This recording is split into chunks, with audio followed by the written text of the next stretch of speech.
காலை வணக்கம். ஒரு ரொம்ப வருஷத்துக்கு முந்தைய ஒரு 12 வருஷத்துக்கு முந்தைய 10 வருஷம் இருக்குன்னு நினைக்கிறேன். நான் வந்து ஒரு கதையை போய் நான் வந்து தானு சார்கிட்ட சொன்னேன். சொன்ன உடனே தானு சாருக்கு வந்து அந்த கதை பிடிக்கல. சொன்ன தம்பி இந்த கதை என்னால் பண்ண முடியாது அப்படின்னாரு. அந்த படம் தான் நந்தலலா. ஒரு 10 வருஷத்துக்கு அப்புறம் தானு சாரை திரும்பி மீட் பண்ணி பேசும்போது நம்ம ஒரு படம் பண்ணலாம் தம்பி அப்படின்னாரு. அப்போ நான் கதையை சொல்லலை அவருக்கு ஆக்சுவலாக. இல்லை சார் நான் வந்து 10 வருஷத்துக்கு முந்தைய ஒரு கதை சொன்னேன். அந்த கதை உங்களுக்கு ஏன் பிடிக்கலன்னு எனக்கு தெரியும். ஏன்னா 10 வருஷத்தில் நான் புரிஞ்சுக்கிட்ட ஒரு விஷயம் வந்து யார்கிட்ட போய் என்ன மாதிரி கதை சொல்லணுன்றதை புரிஞ்சுக்கிட்டேன். அது ஒரு சின்ன எவல்யூஷன்.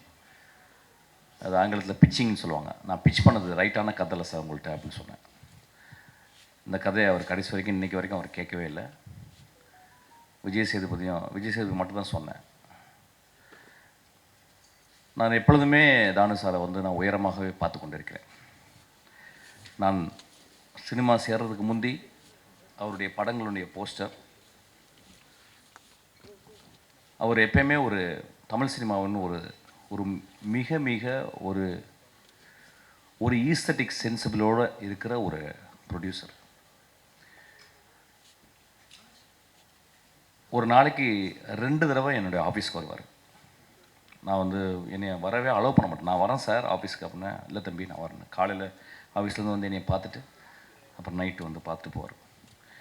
நான் இத்தனை படங்கள் 27 வருஷம் நான் சினிமாவில் இருக்கேன். 18 வருஷம் நான் டேரக்டராக பண்ணி புரிஞ்சிருக்கேன். தானு சார் மாதிரி எனக்கு ஒரு சுதந்திரம் கொடுத்த ஒரு ப்ரொடியூசரை நான் பார்த்ததே இல்லை. ஏன்னா அவர் ஒரு படத்தை அவர் எப்படி எடுக்கிறாருன்னா, இப்போ இந்த படத்தை பற்றி மேக்ஸை பற்றி சொல்லும்போது, தம்பி ஒரு கதை வந்து ஒரு பையன் வந்து சொன்னான் தம்பி, அது ரொம்ப நல்லா இருந்துச்சு பார்க்கணும். He always dreams about stories. அவருடைய இன்டர்வென்ஷனும் பார்த்தீங்கன்னா ஒரு க்ரியேட்டிவ் இன்டர்வென்ஷன் தான் இருக்கும். யூஸ்வலாக ஒரு டேரக்டர் அப்படின்னா ஒரு ஒரு ஒரு படி வந்தால் பிறகு வந்து we unknowingly will become arrogant. We never listen to some people's counsels. But நான் சின்ன வயசு ஃபஸ்ட்டு படத்தில் தான் அப்படி கிடையாது. என்னுடைய அசிஸ்டன்ட் டேரக்டர் தான் என்னுடைய முதல் கவுன்சில்ஸ், என்னுடைய ஜட்ஜ்மெண்ட்ஸ் எல்லாமே அவங்க தான் கொடுப்பாங்க. அதுக்கப்புறம் என்னுடைய ஒரு 11 நண்பர்கள் இருக்காங்க உலகளாவி. ஸோ நான் ஸ்கிரிப்ட் எழுதி முடித்தவொன்னு ஒரு 11 நண்பர்களுக்கு வந்து நான் வந்து ஸ்கிரிப்டை வந்து மெயில் பண்ணுவேன். அவங்க படிச்சுட்டு வந்து சொல்லுவாங்க. ஆக்சுவலாக எனக்கு இந்த படம் ரொம்ப வித்தியாசமாச்சு. நான் ஒர்க் பண்ணுற ட்ரெயின் படம் வந்து நான் எல்லாமே தானு சார்ட்ட சொல்லுவேன். ஏன்னா நான் வந்து ஒரு இயக்குனராக மட்டுமே ஒரு ஒரு 50 லென்ஸில் போட்டுட்டு நான் I'm seeing my world and my world. But ஒரு ப்ரொடியூசராக வந்து அவங்க வந்து சம்டைம்ஸ் தி வேர் லாங் லென்ஸ், சம்டைம்ஸ் தி வேர் 24 லென்ஸஸ், ரொம்ப அகலமாக பார்க்குறாங்க. நான் நேற்று தானு சார்ட்ட வந்து நான் சொன்னேன். ஆக்சுவலாக வந்து ஒரு படத்தை வந்து 3 விதமாக பார்க்கலாம் சார். ஃபஸ்ட்டு வந்து வியாபாரமாக பார்க்கலாம், 2வது வந்து அதுக்குள்ள இருக்க டெக்னிக்காலிட்டிஸ், 3வது வந்து அதோடைய கலைத்தன்மை. சில நேரங்களில் வந்து கலைத்தன்மை முன்னாலும் டெக்னிக்காலிட்டிஸ் மிடில்லையும், வியாபாரம் வந்து 3வது ஆயிடுது. ஆனால் இன்றைக்கி ஒரு சினிமா அப்படின்றது ரொம்ப ரொம்ப ஒரு காம்படிட்டிவான ஒரு எக்ஸ்ட்ராடினரி இண்டஸ்ட்ரி. பட் ஆனால் ரொம்ப காம்படிஷன். ஸோ அதை நிறுத்தி வெளியே கொண்டு வந்து சேர்க்குறதுக்கு வந்து ஒரு ப்ரொடியூசர் படுற கஷ்டம் நான் கற்றுக்கிட்டேன், நான் பார்த்துக்கிட்டேன். ஸோ இப்போ நான் என்ன பண்ணியிருக்கேன், அந்த ஷிஃப்ட்டை வந்து ஃபஸ்ட்டு ஒரு படம் வந்து அந்த படம் வந்து அந்த போட்ட காசை அவங்களுக்கு வந்து கொண்டாந்து கொடுக்கணும்.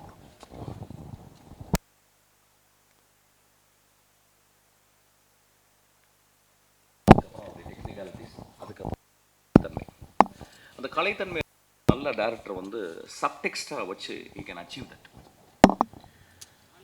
நான் எதுக்கு இது சொல்கிறேன்னா, ஒவ்வொரு நாளும் தானு சார்ட்ட வந்து சில விஷயங்கள் நிறைய பேர் என்னை பற்றி சொல்லுவாங்க, நிறைய அரகண்டான டேரக்டர்னு. அஃப்கோர்ஸ் ஐ ஆம் in my own way to stick to my creative freedom. இப்போ தானு சார்ட்ட வரும்போது வந்து ஒரு தந்தை போல் என்னால் அவர்கிட்ட ஷேர் பண்ண முடியுது. ஒரு மகன் போல் அவருடைய எக்ஸ்பீரியன்ஸை அவர் கொடுக்க முடியுது. அப்படி தான் வெற்றி மாற்றி நடந்துக்கிறாரு, எல்லாத்தையுமே நடந்துக்கிறாரு. முதல் ஷோ காலையில் ரிலீஸ் ஆகுது இந்த நேற்று வெற்றிமாறனுக்கு. முதல் தடவை காலையில் ஷோ பார்த்துட்டு போயிட்டு அவர் போய் ஒரு பொக்கே கொடுக்குறாரு. So he always follows. இந்த மாதிரி ஒரு சுறுசுறுப்பாக தானு சாருக்கு என்ன வயசுன்னு எனக்கு தெரியல. ஐ திங்க் 22 வயசுன்னு நினைக்கிறேன். ஆக்சுவலாக இது இவ்வளோ சுறுசுறுப்பான ஒரு மனிதனை நான் பார்த்ததே கிடையாது ஆக்சுவலாக என் வாழ்நாளில். நான் இளையராஜாவை பார்த்துருக்கேன் ஒரு மியூசிஷியனாக, but a producer I have never seen such a most agile and always active, always வந்து தம்பி இப்படி பண்ணலாம் அப்படி பண்ணலாம். நேற்று கூட ஒரு பாட்டு பண்ணேன், ஒரு பாட்டு பண்ணி போட்டேன் வந்து தம்பி நல்லாயிருக்கு இன்னும் கொஞ்சம். So he gives me more energy. அதை வந்து நம்ம ஒரு க்ரியேட்டிவாக நம்ம எடுத்துக்கணும்னு நினைக்கிறேன் ஆக்சுவலாக. எனக்கு இந்த இந்த ஒரு this thing I learn from Thanu sir. I am so grateful to you sir. அப்புறம் இந்த படம் பார்த்தேன். இந்த படம் வந்து இந்த படம் முத ட்ரைலர் வரும்போது ஐ நோ கிச்சா, அதாவது எப்படின்னா ஒரு தடவை நான் போய் அவர்கிட்ட கதை சொல்லியிருக்கேன். ரொம்ப வெரி வெரி டீசன்ட் மேன். நான் வந்து I went all the way to Bangalore and I narrated story. He liked it. ஆனால் அதுக்கப்புறம் ஏதோ சம்திங் இட் ஹேப்பன், என்னால் பண்ண முடியல. அவரும் ஒரு 30 வருஷமாக 25 வருஷமாக ஒரு ரொம்ப ஸ்ட்ராங்காக அவர் வந்து ஒரு ஒரு பெரிய ப்ரொட்டாகனிஸ்ட், இங்கே ஒரு பெரிய ஹீரோ அவர். அவர் வந்து இப்போ நம்ம அவர் படங்கள் நம்ம வந்து இங்கேயும் பார்க்க போகிறோம். இப்போ வந்து ஒரு படம் வந்து இப்போ வந்து இந்தியா வந்து ஒரு மாநிலமாக ஆயிடுது கிட்டத்தட்ட சினிமா பொறுத்தில். யார் வேணால் எங்கேருந்து வேணாலும் அவங்க வந்து ஏற்றுக்கொள்ளப்படுகிறார்கள். அப்படி தான் இருக்கணும் ஆக்சுவலி. இப்போ வந்து ஒரு ஹீரோ எங்கள் ஏரியா ஹீரோ அப்படிலாம் கிடையாது. இப்போ வந்து இது வந்து ஒரு கலையாக மட்டுமே சினிமா பார்க்கப்படுகிறது. ஸோ இந்த படம் ரொம்ப நல்ல கமர்ஷியலாக ஒவ்வொரு கமர்ஷியலாக இருந்துச்சு. எனக்கு அந்த அந்த இயக்குனருக்கு வந்து நான் வாழ்த்துக்களை சொல்கிறேன். There are many kinds of film. Fassbender எடுக்கிறது ஒரு ஃபிலிம், பெல்லாட்டர் எடுக்கிற ஒரு ஃபிலிம், குரசவா ஒரு ஃபிலிம் எடுக்கிறாரு, பிரசான் ஒரு ஃபிலிம் எடுக்கிறாரு, பொலான்ஸ்கி ஒரு ஃபிலிம் எடுக்கிறாரு, நோலன் ஒரு டிஃப்ரெண்ட் கைண்ட் ஆஃப் எடுக்கிறாரு. நிறைய ஃபிலிம் மேக்கர்ஸ் இங்கே நம்ம இந்தியாவை பார்த்தோம்னா ஷியாம் பெனகர்லேருந்து ஆரம்பிச்சுன்னா வெற்றிமாறன்லேருந்து இன்றைக்கி ராம்லேருந்து தியாகராஜன், குமார் ராஜா, இன்றைக்கி மிகப்பெரிய வெற்றி படங்களை கொடுத்த டேரக்டர்ஸ் எல்லாமே. இதுதான் ரைட் ஃபிலிம் அப்படின்றது கிடையாது. ஃபிலிம் அப்படின்றது வந்து நிறைய ஜானரில் இருக்கணும், நிறைய சுவைகளை கொண்டதாக இருக்கணும். ஒரு சாப்பாடு எடுத்துக்கிட்டோம்னா வந்து நம்ம we are not just merely surviving to eat ஒரு ஃபுட்டு. அது ரொம்ப டேஸ்ட்டாக இருக்கணும். அதனால தான் வந்து இயற்கையை நம்மளுக்கு டேஸ்ட் பட்டை வந்து நம்மளுக்கு கொடுத்துருக்கு. எக்ஸ்ட்ரானரி எவல்யூஷனில் நம்மளுக்கு வந்து அவர் tongue has been gifted by the extraordinary taste buds. அது மாதிரி டிஃப்ரெண்ட்டாக நம்ம வந்து பார்க்கணும். ஒரு ஷோலையை பார்த்துட்டிங்கன்னா ஒரு காலத்தில் அதை விட ஒரு கமர்ஷியல் படம் இல்லை. Maybe it was rip off from different films inspire ஆகிருக்கலாம். ஆனால் அது ஒரு மிகப்பெரிய இன்றைக்கு வரைக்கும் இந்தியாவில் மிகப்பெரிய ஒரு கமர்ஷியல் படமாக ஷோவில் இருக்குது. கமர்ஷியல் படங்களும் பண்ணணும். ஒரு கதாநாயகன் கணவன் மனைவி உறவு, ஒரு கதாநாயகன் அண்ணன் தங்கை உறவு, ஒரு கதாநாயகன் நண்பர்கள் உறவு, இப்படியும் இருக்கணும். ஒரு கதாநாயகன் ஒரு பெரிய வீர சாகசம் செய்யும் ஒரு கதாநாயகனாகவும் இருக்கணும். இந்த படத்தில் அப்படியாப்பட்ட ஒரு கதாநாயகனை தான் பார்க்குறேன். வீர சாகசம் செய்யும் ஒரு பெரும் கதாநாயகனாக இந்த படத்தை நம்ம பார்க்கணும். இப்போ சமீப காலமாக ஒரு படங்களை ரொம்ப ஸ்ட்ராங்கான ஒரு ஒரு கிரிட்டிசிசம், கண்டம்னேஷன் எல்லாமே இருக்குது. இதை திரைப்பட இயக்குனர்கள் நம்ம வந்து ஒத்துக்கணும். நான் ரொம்ப யோசிக்கிறேன்.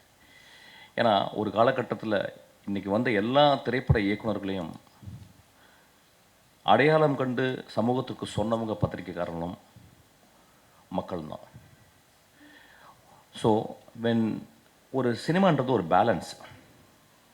அது ரொம்ப கான்சென்ட்ரேட்டட். ஒரு வருஷம் 1.5 வருஷம் உட்காந்து ரொம்ப கான்சன்ட்ரேட் பண்ணி கிட்டத்தட்ட ஒரு ராக்கெட் இன்ஜினியரிங் மாதிரி தான். அந்த ராக்கெட் அப்படி தனித்தனியாக செக்மெண்ட்டாக பிரித்து ஒவ்வொரு டிபார்ட்மெண்ட்டும் ஒரு 5 இயர்ஸ் 10 இயர்ஸ் உட்காந்து ஒர்க் பண்ணுறாங்க. ரொம்ப மெட்டிகுலஸாக ஒர்க் பண்ணுறாங்க. அதுக்கப்புறம் எல்லாம் பண்ணி முடிச்சு லான்ச் பண்ண முடியாமல் பிறகு திடீர்னு ஒரே ஒரு சின்ன ஒரு ஒயர்னால் வந்து அந்த பெரிய ராக்கெட் வெடிச்சிடலாம். அந்த மாதிரி தான் சினிமாவும். ஸோ இது ஒரு concentrated work led by the director, also by the actors, the producers. Sometime mishap ஆகும். ஸோ இதையும் மனதில் கருத்து வச்சுக்கிட்டு நம்ம புரிஞ்சுக்கணும். கிட்டத்தட்ட பத்திரிகையாளரும் நம்மளும் பார்த்தீங்கன்னா ரெண்டு கையை கோர்த்து தான் நடக்கிறோம். நீங்கள் இல்லாமல் நாங்கள் இல்லை, நாங்கள் இல்லாமல் நீங்கள் இல்லை, அப்படி தான் இருக்கணும்னு நான் நினைக்கிறேன்.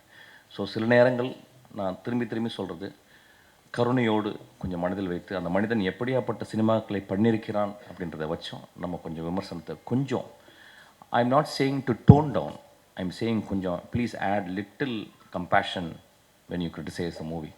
அது ரொம்ப இம்பார்ட்டன் நினைக்கிறேன். ஏன்னா இன்றைக்கி சினிமாவை பார்த்தீங்கன்னா எனக்கு அவ்வளோ கஷ்டத்தில் இன்றைக்கி சினிமா இருக்குது. நிறைய பேருக்கு தெரியாது.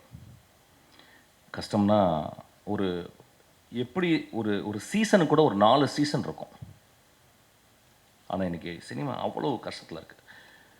பெரிய சினிமா பெரிய பணங்கள் போட்டு தான் இன்றைக்கி சினிமா பண்ண முடியுது. ஒரு சின்ன படங்களே இன்றைக்கி எடுக்க முடியல. ஆக்சுவலாக கொஞ்சம் மிஸ் ஆனால் கூட அது வந்து மிகப்பெரிய இழப்பையும் பல குடும்பங்களை வந்து ரோட்டுக்கு கூட்டு வர்ற அளவுக்கு சினிமா ஆயிடுது. ஸோ இதை கருத்தில் கொண்டு நம்ம சினிமாவை ரொம்ப கம்பேஷனோட பார்க்கணுன்னு நான் ரொம்ப தாழ்மையோடு கேட்டுக்கிறேன். இந்த படம் ஒரு மிகப்பெரிய வெற்றி படமாக அமையும். இந்த படமும் ரொம்ப கலை ரீதியாக இன்னொரு ஏரியாவில் ஒரு ஜானரில் இது வந்து ஆடியன்ஸை வந்து ஹோல்ட் பண்ணும். இட் ஷுட் அரெஸ்ட் அவங்களுடைய இன்ட்ரெஸ்ட்டை வந்து இன்னும் அதிகப்படுத்தும். இந்த படம் கிச்சா அவர்களுக்கு மிகப்பெரிய தமிழ் வெற்றி படமாக அமையணும்னு நான் ஆசைப்பட்றேன், வாழ்த்துறேன். இந்த படத்தை இயக்கிய அந்த இயக்குனர் அவர் பேசும்போதே தெரிஞ்சது, ரொம்ப எளிமையாக இருந்தார். தன் மனைவியையும் மகளையும் சொன்ன ஒரு டேரக்டர், அவருக்கு அவர் கிளாப் அடிப்போம். ஆக்சுவலாக அதுதான் முக்கியம் வாழ்க்கையில். ஆல் த திங்ஸ் எல்லாம் பண்ணி முடித்த பிறகு வாழ்க்கையில் வந்து நம்ம சொந்தங்களுக்கு தான் எல்லாமே பண்ணுறோம். எல்லா குட்டிக்கரணங்களும் சினிமா ஒரு மிகப்பெரிய குட்டிக்கரணம் தான். ஆக்சுவலாக நான் எல்லாம் பண்ணுறதும் என்னுடைய மகளுக்கு தான் ஆக்சுவலி. ஸோ அது மாதிரி அந்த டேரக்டர் சொல்லும்போது எனக்கு ரொம்ப மூவ் ஆகிட்டேன். அதுக்காக இந்த படம் ஓடும் சார், பெரிய ஹிட் ஆகும் சார். வந்திருக்கோம் எல்லாருமே நான் ரொம்ப வாழ்த்துறேன். தானு சார், நீங்கள் எப்பொழுதுமே மனிதர்களை கண்டுபிடித்து அவங்க இந்த கதையை நேசித்து அந்த படங்களுக்கு வந்து உங்களுடைய சம்பாத்தியத்தையும் உங்கள் உழைப்பையும் நீங்கள் கொடுக்குறீங்க. உங்களுக்கு இந்த இயற்கையை உங்களை பத்திரமா பார்த்துக்கும் சார். இன்னும் ஒரு 50 ஒரு 100 வருஷம் நீங்கள் வாழணும்னு நான் வாழ்த்துறேன் சார். இந்த இயற்கையை சொல்லலாம் வந்து தானு சார் வந்து இப்படி மேலையில் புகழ்கிறாரு அவர் படம் பண்ணுறதுனால அப்படின்னு சொல்லிட்டு, அதில் ஒரு துளி கூட உண்மை இல்லை. நான் ஏற்கனவே அதான் சொல்லி ஆரம்பித்தேன். தானு சார் என் படத்தை பிடிக்கலன்னு சொல்லி வந்தார். இன்றைக்கும் அந்த படத்தினுடைய கதையை நான் அவர் சொல்லவே இல்லை. ஏதோ என்னுடைய படங்கள் வந்த விதங்களை பார்த்து எனக்கு ரொம்ப நேசித்து அவர் இந்த படத்தை கொடுத்துருக்காரு. இந்த படமும் ஒரு I don't say it's a great film, it's a very humble film, very form wise நான் நிறைய விஷயங்கள் ட்ரை பண்ணியிருக்கேன். அதுக்காக எனக்கு அவ்வளோ ஒரு நாள் கூட எனக்கு வந்து அவர் சளைக்காமல் நான் கேட்ட பணத்தையும் நான் கேட்ட டெக்னீஷியனையும் அவர் கொடுத்துக்கிட்டே இருக்கார். ஆக்சுவலாக I feel very proud to work under Thanu sir. நான் எப்பொழுதுமே நீங்கள் கூப்பிடும்போதும் உங்களுக்காக நான் படம் பண்ணுவேன் சார். என்ன ஒர்க் நீங்கள் கேட்டாலும் உங்கள் ஆஃபீஸில் வந்து நான் பண்ணுவேன் சார். Thank you so much.